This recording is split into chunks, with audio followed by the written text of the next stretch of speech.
Hi, this is Phil Potempa. Welcome to another edition of Notoriety. Each week we bring everything you want to make sure you mark on the calendar, what's not to be missed, everything happening Northwest Indiana, throughout Northern Indiana, Michigan, and Chicagoland and beyond. And, of course, it's the broadcasting equivalent of all the columns, feature stories you'll read in editions of the flagship Post-Tribune underneath the mantle of Chicago Tribune Media, and, of course, everything captured at chicagotribune.com.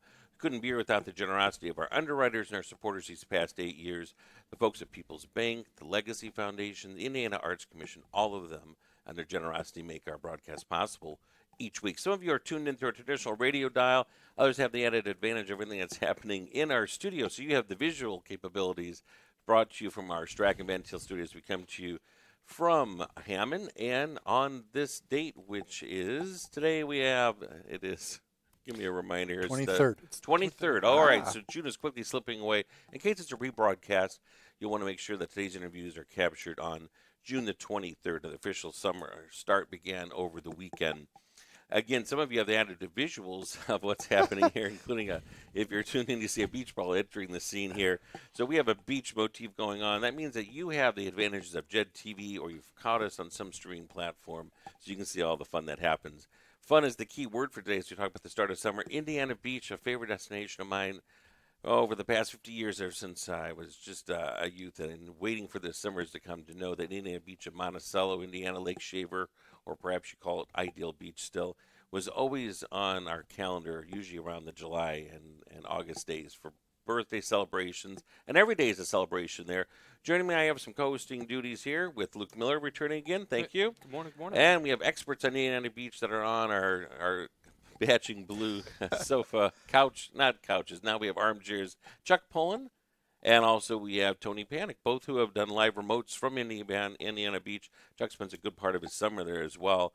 Chuck, this is the first time you've ever been on Of Notoriety after 8 years. Thank you. I appreciate that. I don't know how that's happened. I've invited you on many times, and now Yeah, you finally have exactly. been on your show. So. Yeah, we have a good reason to be here. Indiana Beach is something that's near and dear and fond to both of our hearts. You were kind enough to also even arrange some of the talent. One of the fun archive photos I made sure that our producer Joey is going to flash has with the wonderful water show, which is something that folks plan their entire day around when they're down there, knowing when you want to eat, what rides you want to do, to make sure you don't miss that afternoon spectacular. Usually there'll be one or two of them. We're going to find out all about it from our guest, correct? Right, let's do that. So one of the things that Indiana Beach is famous for is those ski shows. Now, they don't do them as often as they used to in the old days, but they did one this past weekend.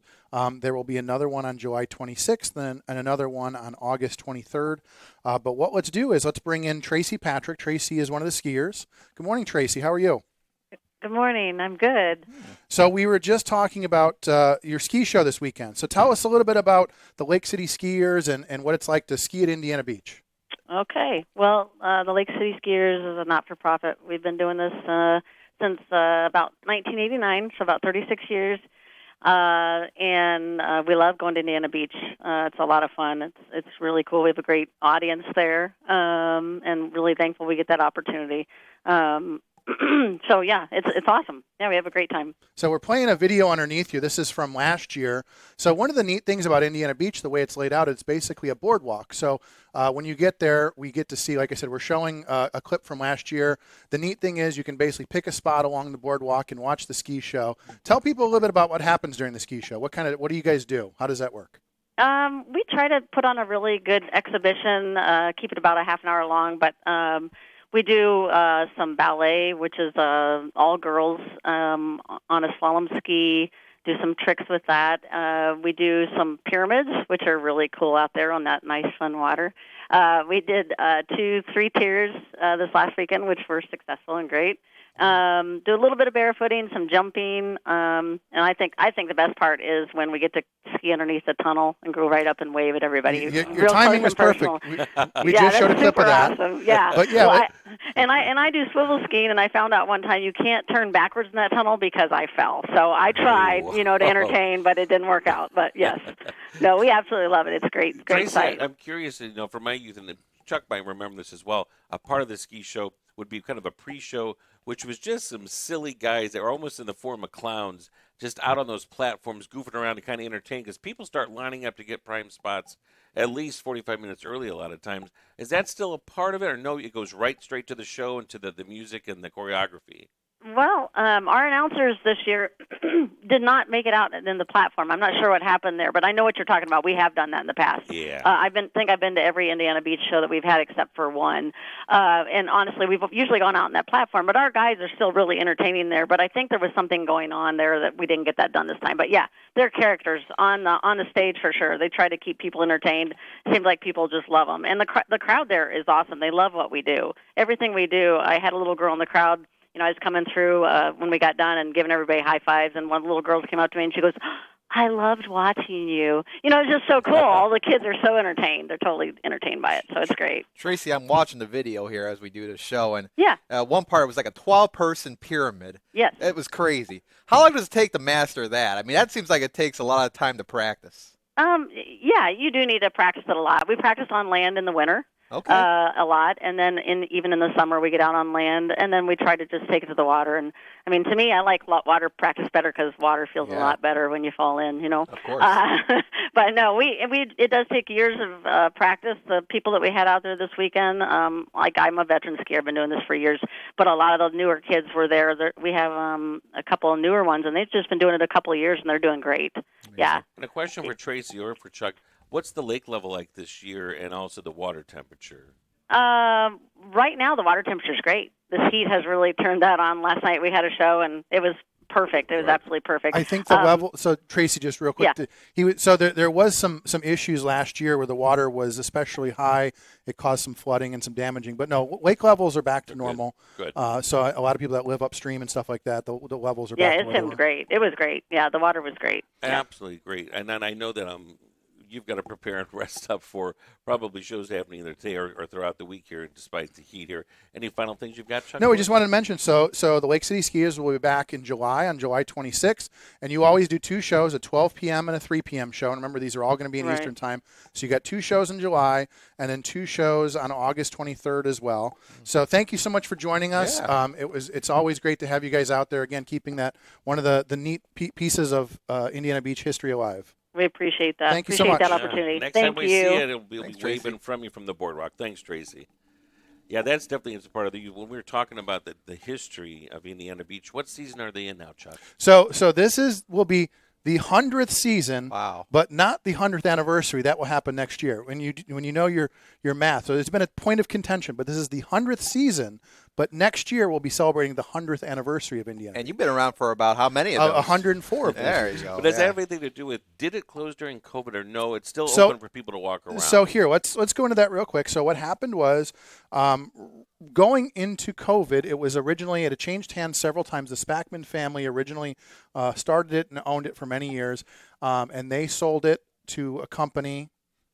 They sold it to another company, and then eventually that company was called Apex. They declared bankruptcy. So what happened is, right around the beginning of COVID, it'd be 5 years ago, a man named Gene Staples stepped forward, a guy from Chicago, and he put in an offer, and he bought Indiana Beach basically out of bankruptcy and saved it. So one of the interesting things was, when I first found out that he had purchased this, I said, it's really interesting that in this day and age that a family would buy a theme park or an amusement park, because so much stuff is corporately owned these days. So when I found out about that, I started reaching out, and I said, hey, can we document you bringing this park back to life? And so that's how I got to meet Gene Staples and everybody, his team there.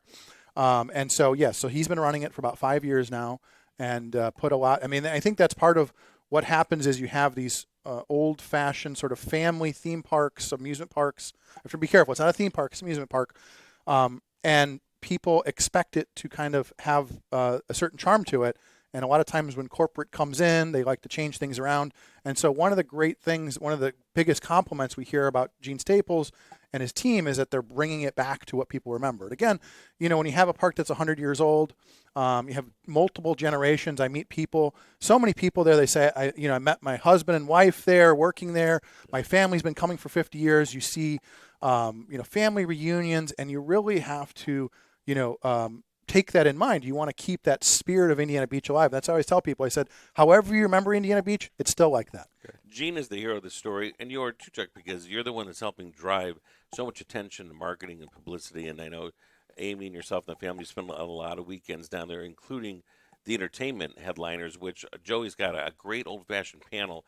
Although now I'm so leery about things that are made up through AI. So when I pulled this, I want Chuck to look. Why don't we? and see if Let's it's a fact real- check. AI if it's a or real not one AI? So based on these headliners. Okay, so one of the things that Indiana Beach is famous for is its ballroom. So they've had lots of famous, even going. So they used to have going back to the what would you call, like the ballroom era? Like They the used to Aragon have, Ballroom era yeah, of the but 40s. you had a lot of big bands come through, and then as time went on, you had people like Sonny and Cher come through. I think.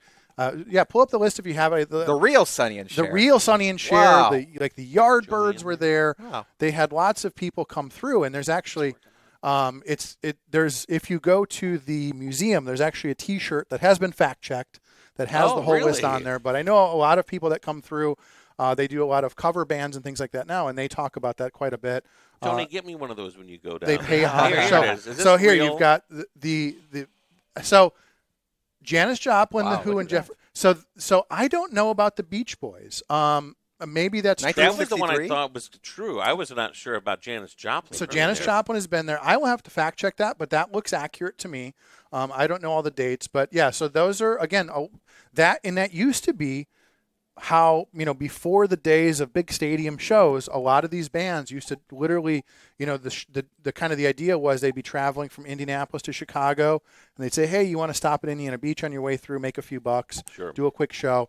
And that was kind of the way it used to work. These guys would go, I mean, even not too long ago we had a show and they were talking about the day the music died. Yeah.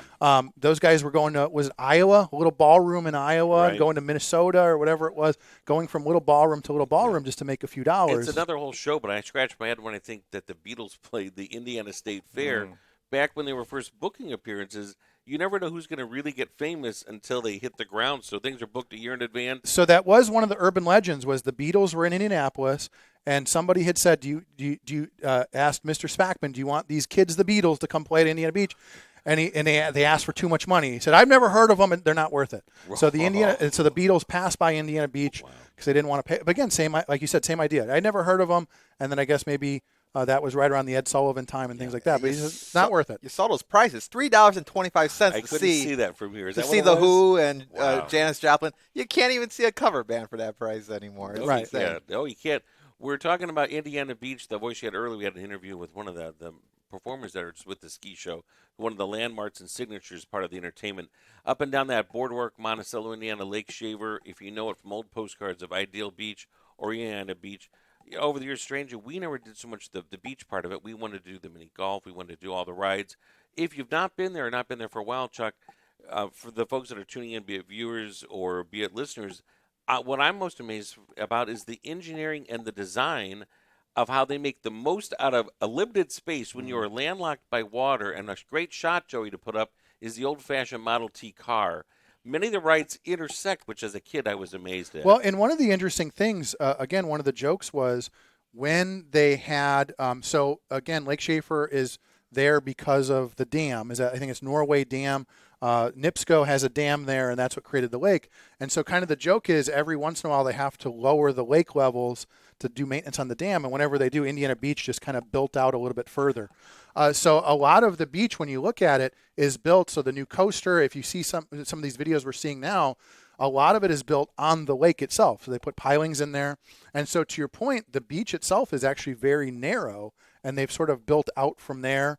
And then every time they bring in something new, they have to, like you said, they intersperse it with existing rides. And so, for instance, one of the newest main attractions is the All-American Triple Loop, which is a coaster that came from Germany by way of Mexico City, and they basically said, well, we've got this coaster coming, and they had to find a spot for it. And, like you said, it's always a matter of finding a place to put it. That ended up in one of the parking lots, and we just pushed the parking lot further out. But yeah, same kind of idea. It really is sort of an engineering feat that they always find places to put stuff. But that also means what makes that park unique is there's not some of the big parks you go to, you want to go on one ride, and then it's a 10-minute walk to the other ride. You can walk the entire park in about 10 minutes. So everything is very close. So even like you have small kids, there's not a lot of walking. Everything's very close. There's always food and water nearby. So that's one of the nice things about being a compact park is you can do the whole thing in a day or two, and it's not, it's not like Sam Michael's Disney World. Uh-oh. Which I kind of classify myself, Chuck, and even Tony, though he's younger, he kind of built from the same contemporaries. And from our standpoint, Luke Miller, younger, when you go with your family, and I know you've been down there, how does it rate? Do you like the folksiness and the quaintness, or there's a lot of attractions? You need a full day to get through everything, or it doesn't measure up to other parks? What's your thoughts? No, I would definitely say, kind of like Chuck was saying earlier, that it does have a charm to it that you go to these bigger amusement parks at like a Six Flags or Cedar Point. Sure, it may have a little more glitz and glamour, but it doesn't. It seems like it's corporate. It seems like it's a lot bigger and doesn't have as much of a personality. And it has more of this too, right? Well, and then, again, we don't want to call people out, but I mean, again, there are the bigger parks. There's a lot of people complaining. It's become unaffordable for the average family to spend thousands of dollars a day. Something went viral the other day. Somebody had a breakfast with certain princesses. It cost $900 to have breakfast. That was Sam Michael that had the breakfast with the princesses. And so that's the whole thing is that when it becomes unaffordable, this is something that I often joke that you can go to Indiana Beach for what it costs to park at some of those places. When I was so it's very up, affordable. The Spackman family, again, Mr. Spackman was a master at marketing. He may not have booked the Beatles, but I remember down at the farm, we had Farm Bureau insurance, and there was Farm Bureau days where you could go on certain days, and the admission part was free, and you got to ride the rides. But there were some attractions you didn't get to go on. You had to pay extra. I remember I wanted to walk through Frankenstein's castle, and that was an extra pay. One of the roller coasters, I think, was an extra pay. I think one of the 2 miniature golfs was an extra pay. Now, is it just pay one price? So it's a flat rate, right? So that was sort of one of the things that it used to be, say, you'd pay maybe $1 to go into the park, but you couldn't go on any rides. And again, like you said, it gets a little complicated because now you have to buy tickets or get wristbands, and now it's sort of a flat rate, so everybody can, you can come in and not have to worry about all that. And then one of the questions that people always ask, like if you're older, well, what's there for me to do? And that's sort of the thing, is that you're buying a ticket to go to the park to spend the day there. Even though you may not be a roller coaster person, there's lots of things to do. You go on, on the antique autos, you ride on the sky lift and things like that, the sky ride. There's lots of things for the whole family to do. And even if you're, there's also camping across the street, so people can come in. You don't have to stay. There's cottages on site. Oh, this is might be one of my videos. Coaster, right? So this is a video that I took on the new coaster. We're showing a video of the triple loop with a GoPro. Wow. So this is the newest coaster. It just opened last year. It took a little while to get it going, but it seems to be a big favorite. Indiana Beach. Where's it closest to? Is it closest to the Viking boat? Where's it closest to, would you say? There we go. What's it closest to? It's basically right near the entrance. By the entrance, okay. So, but you take a look. Now watch this section here. So this is, you go up look at that. It's a very compact coaster. It used to do so it's called the triple loop because here you go. You can hit 1, 2, wow, and then there's your third loop. Oh, before I you can know hear it, the screams just watching that. And so it's a very compact coaster. It's a very quick ride, but it's very intense. And so a lot of people, like last week, they hosted the American Coaster Enthusiasts. They had CoasterCon there, and they all came to ride the triple loop. And even besides that, there's the Cornball Express, the Hoosier Hurricane, famous wooden coasters that people love to ride if you're a wooden coaster person. So, again, it has just a little bit of something for everybody. Don't eat a Pronto Pup before this, right? Yes. Okay. Yeah, that definitely. Also, there are other signature things. The food is not a whole thing, but fantastic. Frozen bananas used to be a big deal. I remember those dipped frozen bananas would be a huge sell. I mentioned dining for years up in the Sky Room. Mr. Speckman, we use lunch there every single day. You could find them there, but plenty to eat. You mentioned also about, besides that part of things for everybody of all ages to do, the fun arcade games. So let's just go down the roster here and name your favorite arcade game, be it Whack-A-Mole or Skee ball. I Start was, with I Tony. was just going to bring up the skee ball. I think Skee ball? that's my favorite there, yeah. Chuck? So my wife is a big fan of Fascination. So if you don't know yeah? Fascination, Is that the rubber ball one? that is basically rubber ball. It is basically skee ball and bingo all rolled up into one. and air conditioned. And It's it's in the air conditioned, which is probably I why They remember they're that doing advertise that. So Fascination, it used to be very popular, and I've seen it in Indiana Beach. They have it out on the New Jersey Boardwalk, but it's almost like playing skee that ball but bingo, and then whoever gets bingo first wins the prize. But that's one of the favorites. They have a pinball room. They have a classic arcade room. They have all the new favorites, the giant Pac-Man, and so they have again a variety of everything for everybody. Luke, your dad loves all these games. So what's your favorite one? Well, you know what? I'll go with two. For the traditional one, I love pinball, any type of pinball. But there's this new one, or it's newer, I think, and it's called Stacker. And it has these cubes that go across, and you try to hit the button to try to stack it. Wow. But each one that you do, it goes faster and really? faster. But it has prizes like a PS5 or Tetris, an iPad. maybe. and Well, all you're not these going to win a other ones. PS5 there, but you'll win a nice tchotchke if you You're do. not going to win But they do anything in have those those games. there, so My you can favorite try is that. the Ghoul Gallery. If that's still there, I don't It know. is still there. It's still not. working. I love to do the air shoot pellets, and then it makes all the animated creatures and come to life, much like our friend Svengoolie, which is another whole topic on the side. I remember about 20 years ago, a big deal was they had something there called Dance Revolution, which was like pads you It's a big danced deal on, back in the right? day, yeah. Yeah, it was Yeah. a big deal, exactly. I think they still have one of those, right? And are the bumper cars, isn't it like a historic bumper car too? Oh yeah, It's there's like, some bumper car photos, Joey. To but aren't put they, up. it's like one of the larger bumper cars in the Midwest? Well, it's one of the oldest, I think. So they Oldest have one? bumper cars, and now they even have bumper boats, which is fun boats. because the bumper boats with squirt guns and things like that. So so you've got best of both worlds. You got the old school bumper cars, and Yeah. you got the bumper boats, and Oh, look at that. there's bumper cars. Now this again is about from 10 years ago. Are those same ones or those are Yep. retired? No, those are the same ones. And fascinating as a kid, it's run on electricity with basically a wand that's connected up on kind of like chicken There's wiring, basically right? a mesh, right? It actually works much like our South See Shore right there. does. So you have power on the top, and it goes to the bottom, which is why you shouldn't jump out and put your hand up. And you should only go one way, right? You should only go one way, so that's why they have the tires there, so you can go in a circle. Otherwise, it just becomes a traffic jam. Yeah. But yeah, so that's the historic. I forget what that used to be, but yes, that's the historic bumper cars. And if you're an adult, a lot of times you can fit a little kid Yeah, with you, you which put a is little kind kid of in fun. there. You can, you got to keep going the right way, otherwise the whole thing gets all jammed up. Same with the antique autos. You can put the whole family on the antique autos or the bumper boats. The kids can ride on that too. So again, same idea is that an adult can take kids there, or they have rides for kids like you'd see at a carnival. They have little boats and little cars that you'd see at the carnival. So again, something for all ages. Is the train still that goes throughout the whole landscape? The Yes. old-fashioned train? Yep, the train is still there. The train runs. They actually have a second one now that they brought. But yeah, so that the train runs, and then you have like the Bobs came back last year. The Bobs are the ones that go in the circle, and then the Sea Dragon. Is it Sea Dragon or the Warrior? I get them all mixed up. They have then the octopus that goes up and down. And Now, hold that thought. A quick Okay. trivia question for not you, Chuck, or Go ahead. myself, Oh, but for man. the two of the. Let's see. If you need to really quick get from one end to the other, the train is one. Your other option to avoid all the crowds would be to do what? The sky lift right The there. ski yeah. lift, right? Ski lift. Or yeah. sky- no, what the do they sky call the sky it? ride. I call it Sky sky ride. ride. But And there's not a whole lot of those around anymore. Those types of sky rides. And the rumor is it's actually was kind of a home built thing, and when you can get away with stuff like that. So it's based on again that model of like a ski lift, like Yeah. you said. But that was again one of their ideas, like a homebrew.